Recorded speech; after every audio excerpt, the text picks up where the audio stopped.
Hello नमस्कार मंडळी. थंडी असली की मुलांना जास्त मस्ती येते, ती म्हणजे आईस्क्रीम खायची म्हणजेच खायचं. मग काय केलं, आयडिया केली.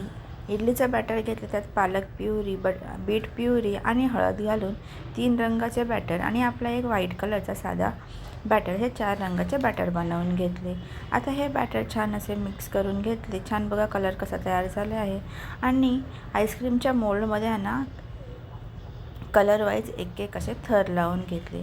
आईस्क्रीमच्या मोडला नंतर झाकण लावून घेतलं आणि हा बॅटर छान असं आपण इडली वाफवतो तसं आपण वाफवून घेतला आहे. त्याच्यानंतर चटणी तयार केलेली आहे. चटणीसाठी बदाम, काजू, शेंगदाणे, डाळवं, कोथिंबीर, मिरची, लिंबाचा रस आणि मीठ घालून, साखर घातली आहे, थोडीशी पाणी घालून छान असं पेस्ट केले आहे. फोडणी घालायची आहे आणि छान असं आईस्क्रीम चटणीसोबत सर्व करायचं आहे. कसं वाटलं?